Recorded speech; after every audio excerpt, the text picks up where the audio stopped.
Olá pessoal, então vamos dar início à sequência do módulo, início já do módulo 3.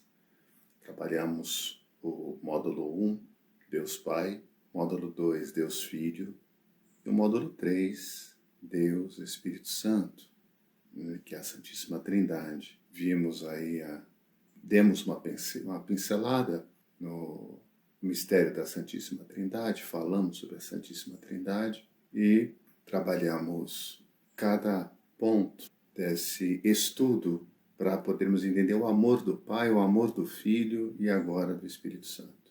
Que nós entramos já nesse tempo, fecha aqui o tempo pascal, termina o tempo pascal e começa Pentecostes. Então, é muito importante fazermos uma introdução ao Espírito Santo. Eu vou seguir um pouquinho a linha da teologia do Yves Congar, seguir um pouquinho esse teólogo dominicano. Eu gosto muito dessa linha dele, claro que eu vou trazer outros, mas eu vou trabalhar bastante esse aspecto mais introdutório e em seguida, depois eu vou fazer mais a fundo o Espírito Santo no Antigo Testamento, no Novo Testamento, e aí nós vamos aprofundar cada vez mais. Então vamos pensar um conceito que se chama economia, o Espírito Santo na economia. Quando a gente fala economia, nós não estamos falando da economia financeira, do dinheiro, né? Economia, nesse sentido teológico, é o plano de Deus para a salvação. Ela se manifesta na criação, Deus que é o Criador, que vimos lá em Gênesis, né? O Espírito de Deus pairava sobre as águas. E aí teve todo o processo de criação. E na revelação, na primeira revelação e na segunda revelação. Então nós vamos adentrar nesse mistério. Vamos retomar um pouquinho, lembrando, já para sedimentar a linha que nós vamos fundamentar o nosso estudo, vamos lembrar do texto de Deuteronômio 7,7. Em Deuteronômio diz assim: se Javé se afeiçoou a vocês e os escolheu, não é porque vocês são os mais numerosos entre todos os outros povos. Pelo contrário, vocês são o menor de todos os povos. Então Deus se revela ao menor, aos menores, ao pequeno grupo, não aos mais numerosos, né? Então é um grupo pequeno, os mais miseráveis, os mais simples. Vimos isso já, só estou retomando. E vimos em Amós 3,7. Né? Tudo isso tomando aqui como pano de fundo o Espírito Santo. Né?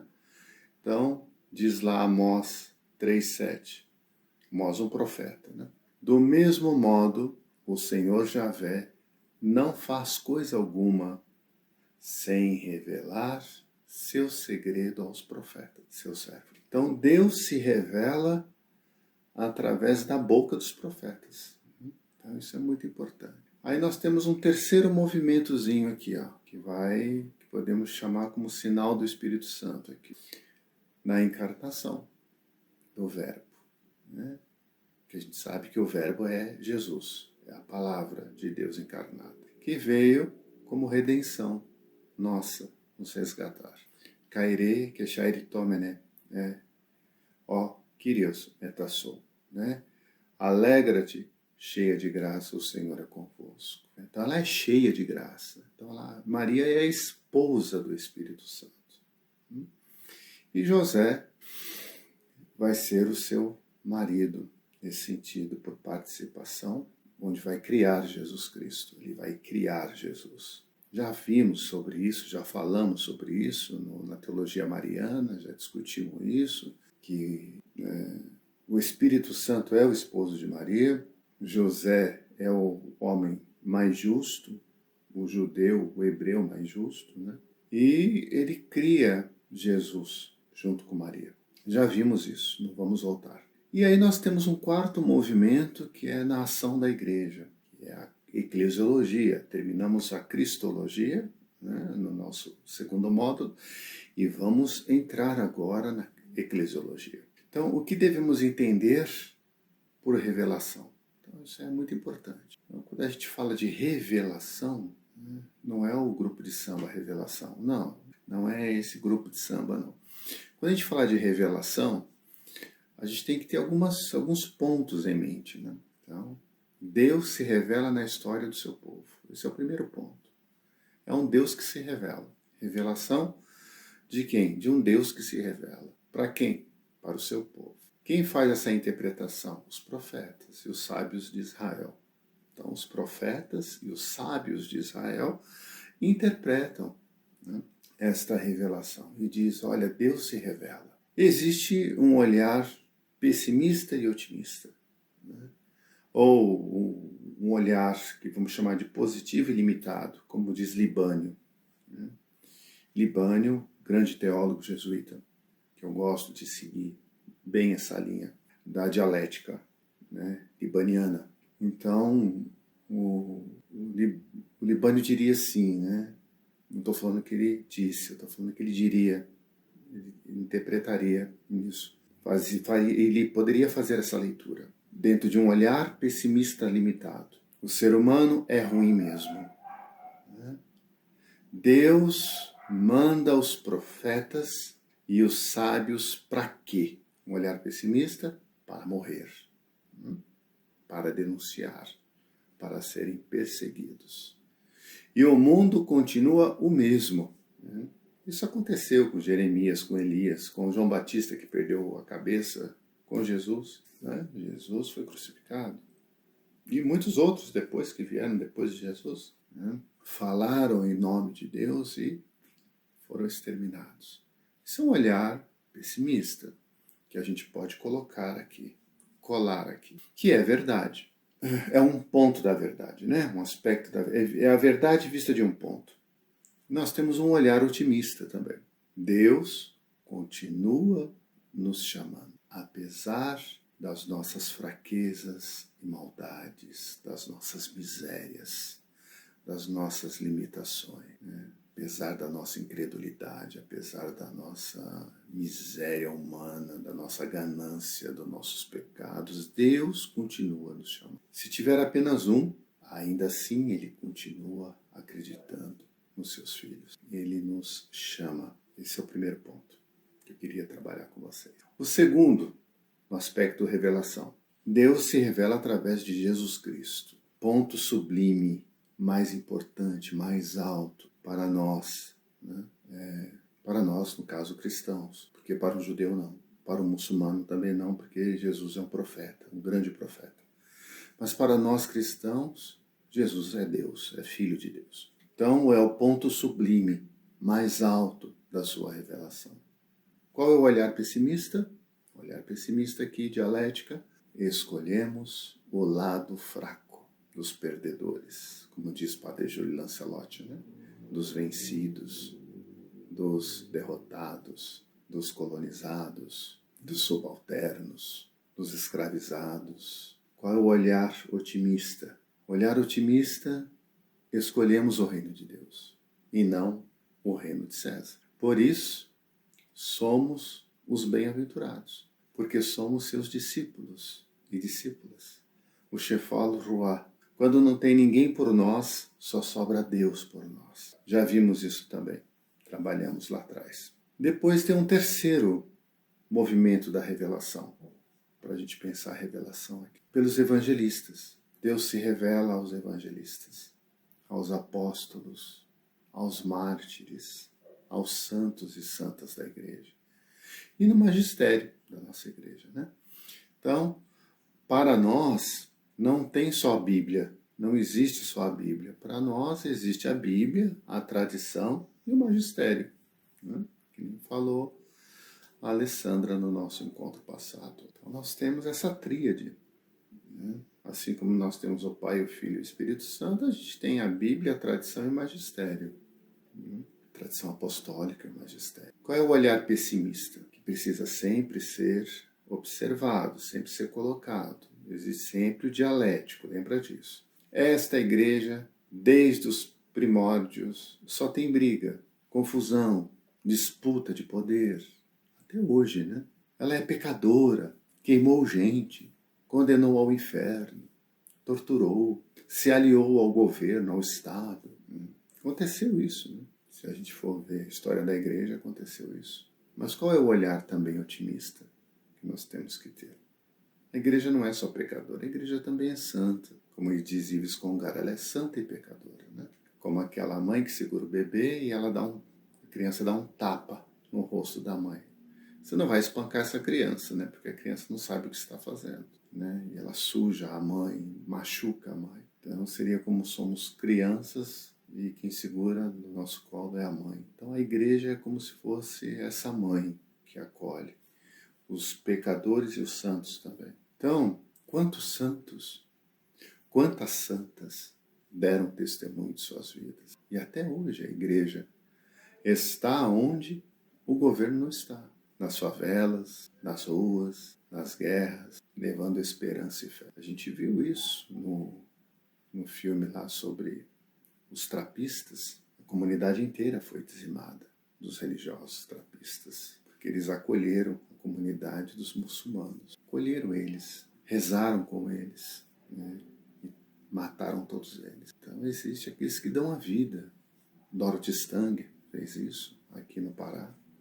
Então nós temos histórias de pessoas que dão a vida por Jesus Cristo. Então a economia, né, é o plano de Deus. A revelação é o cumprimento desse plano. E a salvação? Jesus trouxe a redenção humana através da sua graça. E onde se revela a graça de Deus? No amor, no perdão, no servir. Já vimos isso no módulo 2. Passamos por ele. Acho que ficou muito claro isso. Então, resumindo isto, é o que chamamos de economia e revelação. Muito bem. Espero que vocês tenham compreendido. Por isso, o povo de Deus, ou os pobres do Senhor, o Shefaloá, né, o povo eleito, fazem a experiência deste Deus que se revela. Então, o que seria essa experiência, para a gente poder entender a experiência de Deus? No saber mais simples, não religioso, mas no saber simples, o que seria experiência? É tudo aquilo que acumulamos para o exercício de uma função. Então, por exemplo, quando a gente entra num trabalho, num emprego, existe 3 meses de experiência, né? Não sei se ainda existe isso, deve existir, né? Então existe uma fase, um período de adaptação, né? Tempo de experiência, prazo de experiência. Então a gente vai ver se a pessoa se adapta ou não àquilo. E existe, esse é um exemplo, existe um outro modo de compreendermos a experiência, que é a experiência de vida. E dentro da experiência de vida tem 2 movimentos, né? A objetiva e a subjetiva. A objetiva, dentro da experiência de vida, o que é? Ter um filho, por exemplo. Casar. Não sou casado, aí eu vou casar. Quero fazer essa experiência objetiva. Quero ter um filho, né? E aí você vai casar, você vai ter uma sogra ou não, né? Então, são experiências objetivas, né? Eu gosto da minha sogra, viu? Amo muito minha sogra. Não estou metendo pau nela, não. Eu tenho a sorte de ter uma sogra muito, muito boa. Então, ela é também uma experiência subjetiva. E por que ela é subjetiva? Porque o que é bom para mim pode não ser bom para o outro, entendeu? Então eu passo pela experiência de ser esposo, ser pai e ter uma sogra. Outra pessoa passa por essa experiência objetiva, mas subjetivamente falando, a experiência é outra.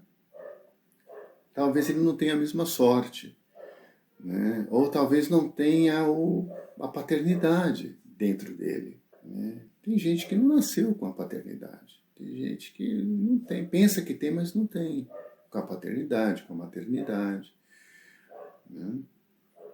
Então, quer ter família, mas na hora que tem a família não sabe, né, que para ter família tem que renunciar. Renunciar o quê?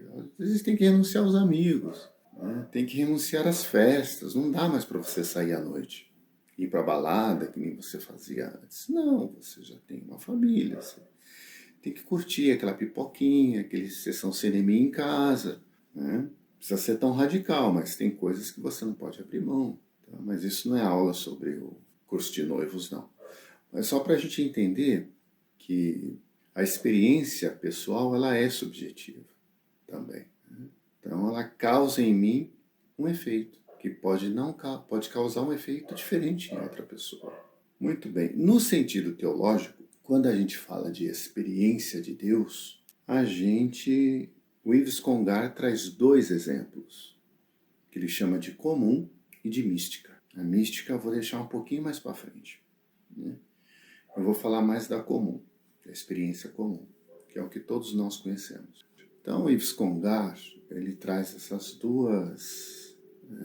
esses dois pontos aí que eu acho bastante interessante, a experiência de Deus comum e a experiência mística. Então, vamos pensar um pouquinho na experiência comum. Na experiência comum está o quê? Está a oração, a prática dos sacramentos, né?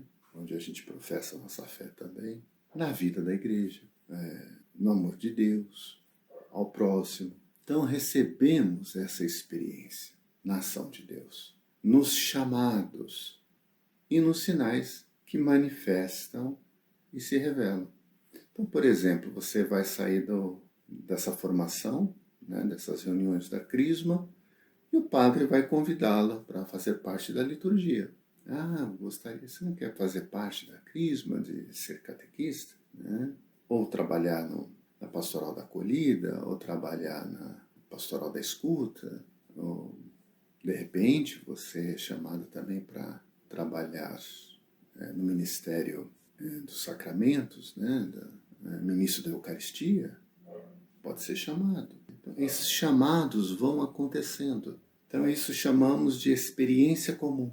Né? Yves Congar chama isso de experiência comum. Por isso, nós lemos nas cartas aos Romanos, está lá, Romanos 8, 16, 17. Fala assim: o próprio Espírito assegura ao nosso Espírito que somos filhos de Deus. E se somos filhos de Deus, somos também herdeiros, herdeiros de Deus, herdeiros junto com Cristo, uma vez que, tendo participado dos seus sofrimentos, também participamos da sua glória. Então não pense que é só carregar a cruz, não. Não é só servir a Jesus carregando cruz. Não, também tem a sua glória, a sua alegria, a sua felicidade. Né? Também a gente não pode pensar que entrar, né, fazer parte disso vai ser só mar de rosas. Não, tem espinho também. Fazer parte de um grupo pastoral também tem os seus espinhos. Então, não é uma propaganda enganosa, porque a gente lida com o ser humano.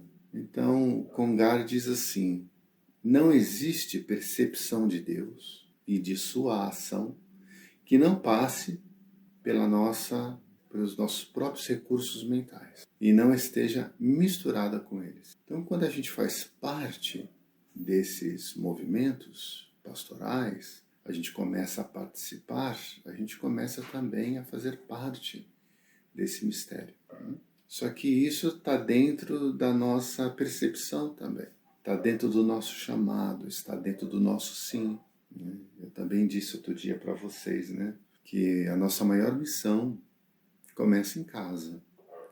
Começa em casa. Nosso primeiro testemunho de discípulo de Jesus começa dentro do lar. Não adianta você vir à igreja, ser legal com todo mundo, ser maravilhoso com todo mundo, ser bonzinho para todo mundo, extremamente piedoso, piedosa, vai ali diante do Santíssimo, ora, reza, né? E dentro de casa é o cão chupando manga. Não pode, né? Começa dentro de casa. Conhece a árvore pelos frutos. Então não é só ser cristão com hora marcada. Ser cristão com hora marcada. Agora você cristão, vá à missa, tal, saiu da igreja, acabou cristão. Não, é 24 horas. O Lacan era muito interessante, um psicanalista que eu gosto, né? E ele fala assim, Uma vez chegou um paciente que falou que sonhou com ele. Ô Lacan, tal, doutor, e contou o sonho para ele. E o que Lacan fez? Lacan cobrou dele. Ué, mas por que você estava assim? Não, eu estou cobrando esse valor e estou cobrando você ter sonhado comigo. Né? Então é 24 horas, é o tempo todo. Né? Porque Lacan atendeu ele no sonho. Né? Então foi uma espécie de consulta. Eu acho que nunca mais ele falou que sonhou com Lacan. Mas para dizer, isso aconteceu de fato. Né? Lacan cobrou, né, dele por ele ter sonhado com o médico, o psicanalista, né? E fora do horário marcado. Por que eu estou falando isso? Porque a gente tem que ser cristão 24 horas. Não dá para você escolher hora para não ser cristão. Né? É isso que o Yves Congar está falando. Né? Que os nossos recursos mentais se misturam com eles, né? com as nossas atividades, com o nosso empenho dentro do chamado. Né? Muito bom.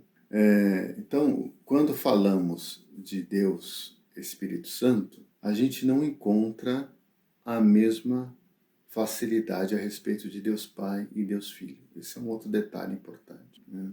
Então, quando falamos de Deus Espírito Santo, não encontramos a mesma facilidade a respeito de Deus Pai e Deus Filho. Por quê? Bom, Pai todos nós temos, ou já tivemos. Então não é difícil de entender a figura de um pai.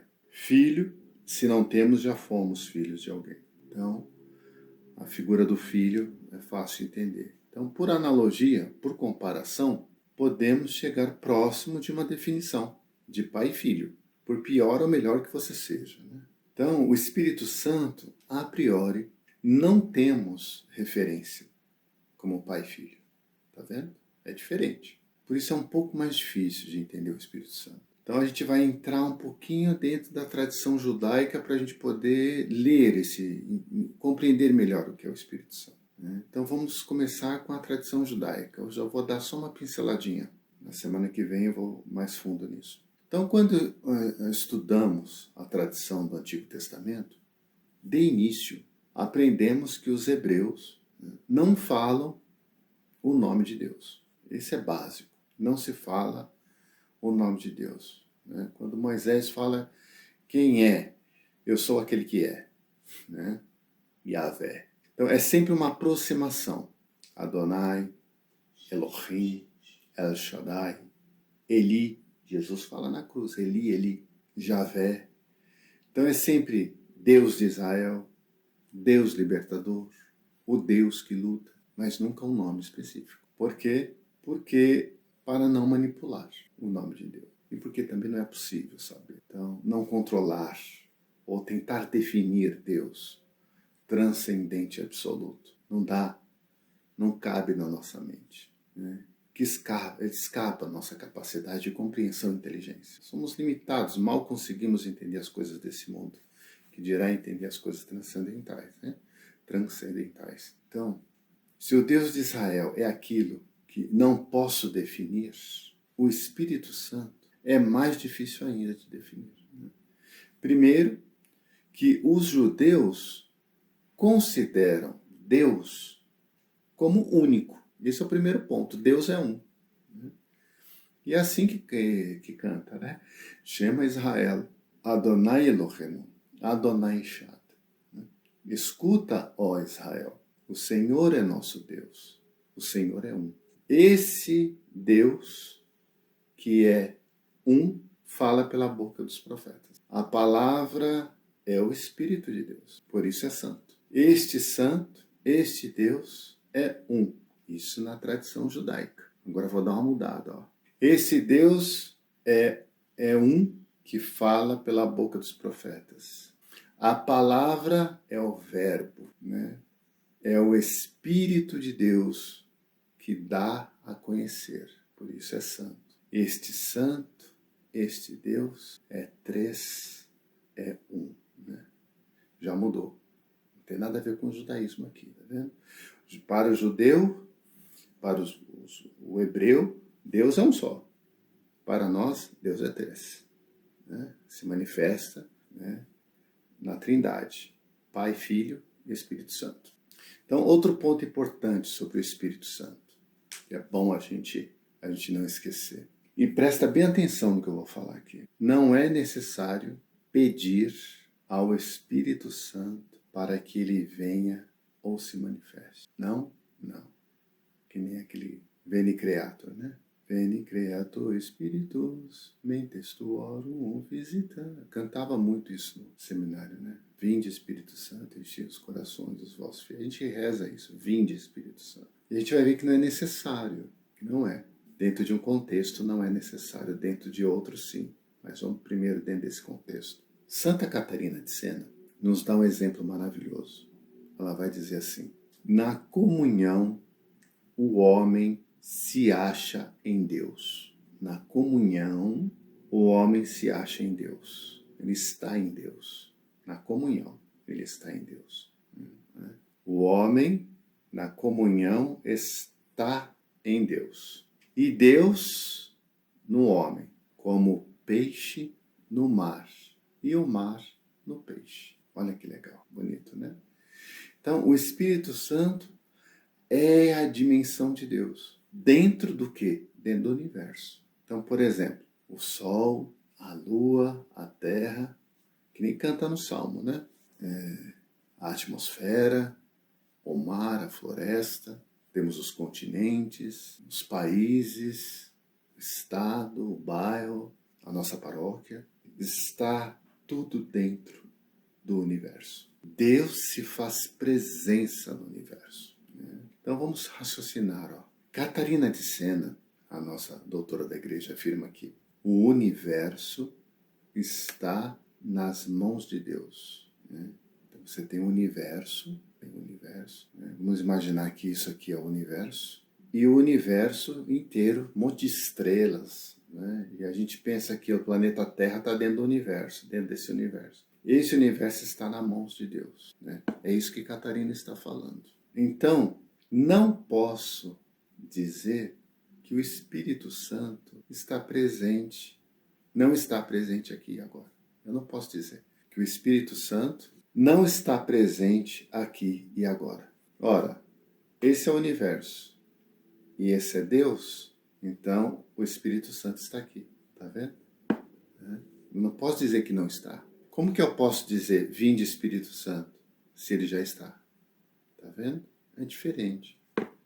No Salmo 104 fala assim, enviai o vosso Espírito, enviai o vosso Espírito, e eles são criados, e assim renovais a face da terra. Quer dizer, se não tem ar, tudo seca, tudo morre. É o Espírito que dá vida a toda a criação. Por que então pedimos e rezamos para o Espírito Santo? Olha a pergunta quente aqui, né? Aqui está o universo, nós estamos aqui. E aqui está Deus, segurando, né? Nas mãos de Deus está o universo. Por que a gente reza para o Espírito Santo? Né? Para que possamos nos comunicar de forma afetiva. Essa não é a comunicação do Espírito Santo, é a comunicação nossa para com o Espírito Santo. É que nem um bebê recém-nascido. Né? Lacan chama de la lingue. É bem legal. Lacan chama de la lingue. O que é la lingue? La lingue é quando a gente fala assim, cadê aquele menininho da mamãe? Cadê aquela coisinha de papai? E que faz aqueles balbucia, aquelas palavrinhas, né? Coisa bonitinha de pai, de vó. E a gente come as palavras, né? Então, as palavras, se a gente levar ao pé da letra, ela não tem nenhum significado, porque o que vale é o sentimento. O afeto já existe. Como se comunica esse afeto é que muda, que é diferente. Então, quando a gente invoca o Espírito Santo é o que muda, mas o afeto já existe, já está presente. Então, a invocação é sempre para nós, nunca para o Espírito Santo. Como se fosse uma ordem, vinde Espírito Santo aqui agora que eu estou mandando. Não, não é isso. Né? Então, o problema é que a gente se empolga, né? A gente se empolga. E aí tem os exageros, a euforia, o delírio. Então tem gente que pensa que para que o Espírito Santo esteja presente, precisa rezar alto, gritar, dançar, pular, marchar, dar libicuda na cara do cão, né? Não, nada disso. Isso é do ser humano. Nada disso. A gente já fala demais. A gente grita demais. A gente fala alto demais. A gente pensa demais. E nos agitamos demais. Precisa de pausa. A gente precisa entender 1 Reis 19, 11 e 13. Está escrito no livro dos Reis. Javé lhe disse: saia e fique no alto da montanha, diante de Javé. Ó, diante de Javé. Tá lá, Javé está presente, né? Pois Javé vai passar, né? Javé vai passar. Passar dentro da sua percepção, né? Porque Javé já está lá, mas ele vai passar na sua percepção, no seu entendimento. Então aconteceu um furacão que, de tão violento, de tão alto, né, tão violento, rachava as montanhas e quebrava as rochas diante de Javé. No entanto, Javé não estava no furacão. Depois do furacão, houve um terremoto. Javé, porém, não estava no terremoto. Depois do terremoto, apareceu fogo e Javé não estava no fogo. Depois do fogo, ouviu-se uma brisa suave, uma brisa suave. Ouvindo-a, Elias cobriu o rosto com o manto, saiu e ficou na entrada da gruta. Gruta, ressurreição, ó que bonito, bonito, né? Gruta, ressurreição, entrada, mova a pedra. Vamos lá. Ouviu então uma voz que lhe dizia: o que é que você está fazendo aqui, Elias? Então, o silêncio é o caminho.